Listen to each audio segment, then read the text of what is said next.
Ne sois pas si pathétique, Clara. La voix de ma mère, Béatrice, coupa le bourdonnement chaleureux de la cheminée. Nous étions assis dans la salle à manger du chalet d'hiver de ma famille à Courchevel. Des verres en cristal scintillaient sous le lustre, et l'odeur de pain coûteux emplissait l'air. Mon grand-père, Gaston, venait de distribuer 3 enveloppes. À l'intérieur de la mienne se trouvait un chèque de 18 500 €, 18 500 €. Avant que je ne puisse même assimiler le montant, ma mère, Béatrice, me l'arracha des mains. Elle rit, un son aigu et cassant qui me tordit l'estomac. « Oh, papa, arrête, dit-elle, agitant le chèque comme s'il s'agissait d'un déchet. Tu sais bien qu'ils proviennent de ton ancien compte clos. Ne leur donne pas de faux espoirs. » Mon frère, Antoine, n'hésita pas. Il chiffonna son chèque en boule et le jeta dans le feu rugissant. « Bien joué, papy, ricana-t-il.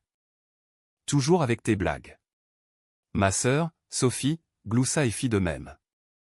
Je me figeai. Je regardai Gaston. Il tremblait, l'air frêle dans son fauteuil surdimensionné.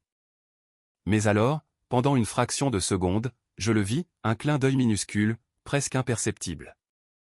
Je ne dis pas un mot. Je repris le chèque sur la table où ma mère l'avait jeté, le pliai soigneusement et le glissai dans ma poche. Mon visage était impassible, mais mon cœur tambourinait contre mes côtes. Laissez un commentaire et dites-moi, avez-vous déjà été la seule personne dans la pièce à connaître la vérité, mais à devoir garder le silence pour survivre? Je veux entendre votre histoire. Je ne dormis pas cette nuit-là.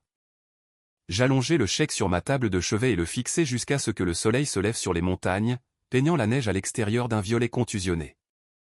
À 9 h du matin, précise, j'entrai dans l'agence bancaire locale. Je n'attendis pas dans la file. J'allai directement au guichet, vers une femme nommée Isabelle, qui semblait avoir tout vu, et fit glisser le papier sur le comptoir de marbre. « J'ai besoin de vérifier ceci, dis-je. » Ma voix était calme, mais mes mains étaient froides. Isabelle ajusta ses lunettes. Elle tapa. Elle plissa les yeux devant l'écran. Puis elle tapa à nouveau. Je retins mon souffle, attendant le rire, attendant qu'elle me dise que c'était un accessoire, une blague, un déchet que ma mère avait eu raison de se moquer. « C'est valide, » dit Isabelle, le tamponnant sans cligner des yeux. « Les fonds sont disponibles immédiatement. Voulez-vous un reçu ?» Je fixai le petit bout de papier qu'elle me tendait. Solde actuel, 18 880 €, 18 880 €. Les 380 €, 380 € étaient les miens, les miettes que j'avais économisées grâce à des boulots de pigiste. Les 18 500 €, 18 500 € étaient ceux de Gaston. C'était réel. Je m'assis dans ma voiture sur le parking et regardai simplement le reçu. Ce n'était pas de l'argent qui change la vie pour eux, mes parents dépensaient ça en vain pendant un bon mois. Mais pour moi, c'était de l'oxygène, et c'était une preuve. Il faut comprendre les mathématiques de ma famille pour comprendre pourquoi cela faisait si mal. Dans le foyer Moreau, l'argent n'était pas une monnaie, c'était une arme. J'ai grandi en entendant que nous étions à l'aise. Mais chaque fois que j'avais besoin de quelque chose, un ordinateur portable pour l'école de design, un tuteur pour le calcul ou le puits était à sec. Je me souviens clairement d'il y a 2 ans, je vivais dans un appartement en sous-sol à Lyon qui sentait la terre humide et la litière pour chat. Je mangeais des ramen instantanés pour le dîner 5 soirs par semaine parce que je devais payer mes propres licences Adobe Creative Suite pour maintenir mon entreprise de pigiste à flot. J'ai demandé à mon père, Philippe, un petit prêt, juste 2000 €, 2000 €, pour améliorer ma carte graphique afin de pouvoir rendre des modèles 3 dimensions plus rapidement. Il me regarda par-dessus ses lunettes sans monture et soupira. « Clara, on ne peut pas simplement distribuer de l'argent. Tu dois apprendre la valeur d'1 euro. Si tu ne peux pas financer ton petit passe-temps artistique, peut-être devrais-tu trouver un vrai travail. » 2 jours plus tard, mon frère, Antoine, arriva devant l'allée dans un tout nouveau Range Rover. 75 000 €, 75 000 €. Il n'avait pas de travail. Il avait un concept d'incubateur technologique qui n'avait jamais éclos. Quand j'ai interrogé ma mère à ce sujet, elle m'a renvoyé. C'est pour son image, Clara. Antoine a besoin de paraître réussi pour attirer des investisseurs. C'est un investissement. Tu ne comprendrais pas. Tu n'as pas l'esprit des affaires. Cette phrase, tu n'as pas l'esprit des affaires, était leur cage préférée. Ils l'utilisaient pour tout justifier. Ils m'ont dit qu'ils détenaient le fonds fiduciaire de ma grand-mère, 630 000 €, 630 000 €, laissés spécifiquement à moi dans une fiducie esthétique, protégée, parce que j'étais trop créative pour gérer la richesse. Ils ont dit qu'ils me protégeaient de l'inflation. Assise dans cette voiture glacée, regardant le bordereau de dépôt, les pièces se mirent en place, le Range Rover, les vacances constantes, les investissements dans les startups ratés d'Antoine. Ce n'était pas de l'argent familial, c'était mon argent. Ils ne me protégeaient pas de l'inflation. Ils protégeaient leur style de vie de ma propriété. J'ai regardé le reçu une dernière fois. Je n'ai pas ressenti le soulagement auquel je m'attendais. J'ai ressenti une clarté froide et vive. Ils pensaient que j'étais juste une artiste, quelqu'un qui colorie dans les lignes. Ils ont oublié que mon travail ne consiste pas seulement à rendre les choses jolies. Mon travail est de remarquer quand un pixel est déplacé. Mon travail est de voir la structure derrière la façade. Et pour la première fois de ma vie, je ne les regardais pas comme mes parents. Je les regardais comme un défaut de conception, et j'allais le corriger. Je me suis rendu directement au domaine de Gaston. Ce n'était pas le pavillon principal où la famille séjournait. C'était sa résidence privée, une plus petite maison en pierre en retrait dans les bois, le seul endroit que ma mère visitait rarement parce qu'elle disait qu'il sentait les vieux livres et les poils de chien. La porte était déverrouillée. Je le trouvais dans son bureau assis près de la fenêtre, regardant la neige tomber. Il n'avait pas l'air frêle maintenant. Il avait l'air d'un homme qui avait attendu. « Tu es allé à la banque ?» dit-il. Il ne se retourna pas. « C'est passé » répondis-je, me tenant dans l'embrasure de la porte. 18 500 €, 18 500 €. Pourquoi? Gaston tourna sa chaise. Ses yeux étaient vifs, bleus et perçants, dépouillés de la confusion brumeuse qu'il arborait autour de mes parents. Parce que j'avais besoin de savoir si quelqu'un dans cette famille avait encore une colonne vertébrale. Antoine a brûlé la sienne. Sophie a brûlé la sienne. Tu as gardé la tienne. Il fit un geste vers la chaise en face de lui. Assieds-toi, Clara. Nous n'avons pas beaucoup de temps avant qu'il ne réalise que tu es parti. Je m'assis. Le fonds fiduciaire, dis-je. Il est parti, n'est-ce pas? Gaston soupira. Un son lourd qui sembla résonner dans sa poitrine. Je le soupçonne. Ta grand-mère t'a laissé cet argent. 630 000 €, 630 000 €. Il était censé t'être remis quand tu aurais 25 ans. Philippe m'a dit que tu l'avais reporté. Il m'a montré des courriels prétendument de toi disant que tu n'étais pas prête. Je n'ai jamais envoyé ces courriels, dis-je, ma voix froide. Je le sais maintenant, dit Gaston. Mais j'ai besoin de preuves. Je suis vieux, Clara, mais je ne suis pas mort. Je ne peux pas simplement les accuser sans preuve, sinon ils me feront déclarer incompétents et prendront le contrôle de tout avant que je ne puisse les arrêter. Ils parlent déjà de procuration. Mon téléphone bourdonna. C'était un texto de Béatrice, où es-tu? Antoine a besoin de ce logo pour son pitch deck avant midi. Ne sois pas égoïste. Je montrai l'écran à Gaston. Il le lut et ricana. Égoïste. C'est leur mot préféré pour toi, n'est-ce pas? Si je ne le fais pas, ils vont me couper les vivres, dis-je. Ils paient ma facture de téléphone. Ils ont contresigné mon bail. Laisse-les faire, dit Gaston. Tu as 18 500 €, 18 500 €, maintenant. Tu es libre. Je regardai à nouveau le texte. Antoine a besoin de ce logo. Pendant des années, j'avais sauté quand il claquait des doigts. J'avais conçu leur carte de vœux, leur logo d'entreprise, leur site web de projet de vanité, tout cela gratuitement. Tout en me disant que mon travail était mignon, mais pas une vraie carrière. Je tapais une réponse, non. La réponse fut immédiate. 3 points dansant avec colère. Puis, excuse-moi, à qui penses-tu parler? Espèce de petite ingrate. On te loge. On te nourrit. Tu fais ça. Ou ne t'embête pas à venir dîner. J'ai ressenti une étrange sensation dans ma poitrine. Ce n'était pas de la peur. Ce n'était pas de la culpabilité. C'était la sensation d'un lourd manteau glissant de mes épaules. J'ai besoin que tu fasses quelque chose pour moi, dit Gaston, se penchant en avant. Je vais organiser une réunion. Je vais leur dire que je veux transférer le domaine plus tôt. Mais j'ai besoin d'un audit financier propre du fonds fiduciaire d'abord. J'ai besoin que tu sois là. Ils vont mentir. Ils vont falsifier les documents, dis-je. Je sais, dit Gaston. Un sourire sombre effleura ses lèvres. Il n'expliqua pas plus, mais je compris. Il ne me demandait pas de les combattre. Il me demandait de les regarder se pendre eux-mêmes. Je regardai mon téléphone une dernière fois. Un barrage d'insultes de ma mère, useless, lazy, burden. J'éteignis le téléphone et regardai mon grand-père. Je suis partante. Le piège était simple. Et c'est pourquoi il était parfait. Gaston s'assit à son bureau, décrocha le téléphone et composa le numéro de mon père. Il le mit sur haut-parleur pour que je puisse entendre chaque mot. « Philippe, » dit Gaston, sa voix tremblant juste assez pour vendre la performance d'un homme perdant son emprise. J'ai réfléchi. Je ne sais pas combien de temps il me reste. Je veux transférer le domaine à toi et Béatrice maintenant.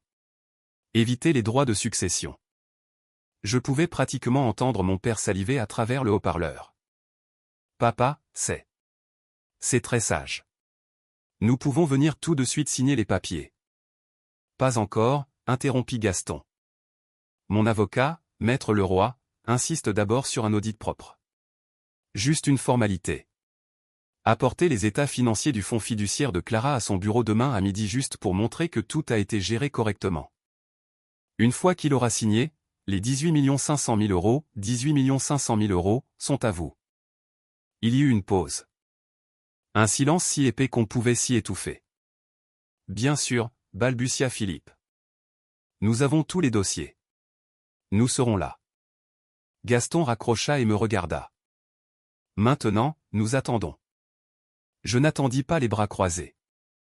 J'ouvris mon ordinateur portable. Vous voyez, au cours de la dernière décennie, j'étais le support technique désigné pour la famille Moreau. J'ai configuré leur iPhone, configuré leur Wi-Fi et établi leur stockage en nuage. Ils n'ont jamais changé les mots de passe parce qu'ils ne pouvaient pas se donner la peine de s'en souvenir de nouveau. Ils me considéraient comme l'aide, et on ne cache pas les choses à l'aide parce qu'on ne pense pas que l'aide soit assez intelligente pour comprendre ce qu'elle regarde. Je me suis connecté au compte en nuage familial. Ce fut calme pendant 1 heure, puis la panique numérique commença. J'ai regardé les notifications de synchronisation de fichiers apparaître sur mon écran en temps réel. C'était comme regarder une scène de crime être mise en scène à partir d'un flux satellite, upload BNP Paribas statement template.jpg, upload trust fund draft 1.docs, upload trust fund draft v2.pdf. Mes parents étaient en train de se démener. Ils n'avaient pas les dossiers parce que l'argent n'existait pas. Alors, ils faisaient la seule chose qu'ils savaient faire. Ils fabriquaient une réalité qui leur convenait. À 11h45 du soir, un fichier final apparut, Trust Fund Statement, DEC, final PDF. Je le télécharguai. Pour une personne normale, il semblait parfait. Il avait le logo de la BNP Paribas, la bonne adresse, la mise en page d'apparence officielle. Il affichait un solde de 630 000 euros, 630 000 euros. Il semblait légitime. Mais je ne suis pas une personne normale. Je suis graphiste. Je passe 12 heures par jour à regarder la typographie et les systèmes de grille. Pour moi, un document n'est pas seulement des mots sur une page. C'est une construction mathématique. J'ai ouvert le PDF dans Illustrator et j'ai zoomé. 300%. 600%. 800%. Et là, c'était l'arrogance de l'amateur. C'est ce que les psychologues appellent l'effet du Dunning-Kruger, lorsque les personnes incompétentes sont trop incompétentes pour réaliser à quel point elles sont incompétentes. Mes parents pensaient que le graphisme n'était que dessiner des images sur un ordinateur. Ils ne respectaient pas la discipline. Ils ne connaissaient donc pas les règles. Ils avaient utilisé la mauvaise police. BNP Paribas utilise une police de caractère propriétaire, une graisse spécifique de San Francisco ou d'Helvetica selon l'année. Les chiffres sur cet état, spécifiquement la section du solde, étaient en arial. J'ai basculé la superposition de grilles. L'alignement était décalé. Le 6 dans le 600 000 euros flottait 3 pixels plus haut que le signe de l'euro. Le crénage, l'espace entre les caractères, était inégal. C'était un travail de copier-coller. Ils avaient pris une capture d'écran d'un véritable relevé. Effacer le faible nombre et taper un nombre élevé par-dessus en utilisant une police système par défaut. C'était bâclé. C'était insultant et c'était exactement ce dont nous avions besoin. J'ai vérifié les métadonnées du fichier, créé hier. 11h42 du soir. Application, Adobe Photoshop CS6. Auteur, MacBook Pro de Philippe. Ils n'avaient pas seulement menti. Ils avaient créé une empreinte digitale de leur crime. Ils étaient si confiants dans leur propre supériorité. Si sûrs que Gaston était sénile et que j'étais stupide qu'ils m'avaient remis l'arme du crime avec leurs empreintes partout. J'ai enregistré le fichier sur mon disque dur externe. Puis j'ai enregistré le rapport de métadonnées. J'ai regardé Gaston. Ils ont mordu à l'hameçon. Ont-ils fait du bon travail, demanda-t-il. Non, dis-je, fermant mon ordinateur portable. Ils ont utilisé Arial. Gaston sourit. À bientôt dans la salle de conférence. La salle de conférence de Leroy et Associés était conçue pour intimider. Elle était toute en acajou et en verre, suspendue 20 étages au-dessus du centre-ville de Lyon. Dehors, une tempête de neige faisait rage, transformant la ville en un flou blanc. Mais à l'intérieur, l'air était calme et chaud. Je me suis assise dans le coin le plus éloigné près du chariot audiovisuel, mon ordinateur portable fermé sur mes genoux. Maître Leroy, l'avocat de Gaston, était assis au bout de la table. C'était un homme qui parlait en heures facturables, et en ce moment il était silencieux. Gaston était assis à sa droite, l'air petit dans son cardigan de laine, ses mains tremblant légèrement sur le bois poli. À midi exactement, les lourdes doubles portes s'ouvrirent. Mes parents entrèrent comme s'ils montaient sur un yacht. Béatrice portait un manteau de fourrure pleine longueur qui coûtait probablement plus cher que l'ensemble de mes études universitaires. Philippe était dans un costume sur mesure, secouant la neige de ses épaules avec un air d'importance agacé. Ils ne me regardèrent pas. Pour eux, je n'étais pas une joueuse dans ce jeu. J'étais un élément du mobilier, juste un autre équipement dans la pièce. Désolé d'être en retard, tonna Philippe, prenant le siège en face de Gaston. Il n'avait pas l'air désolé. Il ressemblait à un homme qui avait déjà dépensé l'héritage dans sa tête. Les routes sont un cauchemar, mais nous avons tout apporté. Il fit glisser un épais dossier relié sur la table en acajou. Il frappa le bois avec un bruit sourd et lourd. La comptabilité complète, dit Philippe, affichant un sourire de requin. Vous serez ravi, papa. Le fonds fiduciaire a en fait augmenté. Il se situe à un peu plus de 650 000 euros, 650 000 euros. Nous l'avons géré de manière prudente, bien sûr, pour protéger l'avenir de Clara. Gaston ne toucha pas le dossier. Il ajusta ses lunettes, ses mains tremblant juste assez pour vendre l'acte. Mes yeux, murmura-t-il. Les chiffres se brouillent. Je peux résumer, dit Béatrice, tendant la main vers celui-ci. Non, répondit Gaston, me désignant. Clara, mets-le sur le grand écran. Je veux les détails. Grand et clair. Philippe hésita, puis se détendit. Pour lui, je n'étais que le support technique, pas une menace. Vas-y, dit-il tandis que je connectais l'ordinateur portable. Béatrice siffla. Ne casse rien. Essaie de ne pas nous embarrasser. Ne vous inquiétez pas, dis-je d'un ton égal. Je suis doué avec les visuels. Le document remplit l'écran de 80 pouces. 630 000 euros, 630 000 euros. Propre, convaincant. Tout est en ordre, dit Philippe. Gaston se pencha en avant. Cela a l'air impressionnant. Je laissai le silence respirer. Puis je parlais. Vous avez toujours dit que le design n'était que du dessin. Laissez-moi vous montrer ce que c'est réellement. Je zoomai. Le solde explosa sur le mur. Ceci flotte 3 pixels au-dessus de la ligne de base, dis-je. C'est une erreur de glisser-déposer. Une grille rouge apparut. Puis des contours bleus. Arial Regular, continuai-je. Police de caractère par défaut. Photoshop CS6. Pas de bibliothèque de police. J'ai superposé du texte vert. Et ceci est San Francisco. La police que BNP Paribas utilise réellement. Crénage différent, courbe différente. La vôtre est fausse. Vous n'avez pas obtenu ceci d'une banque, dis-je. Vous l'avez mal construit. La pièce se figea. Patricia cria. Elle ment. Demandons au fichier, dis-je.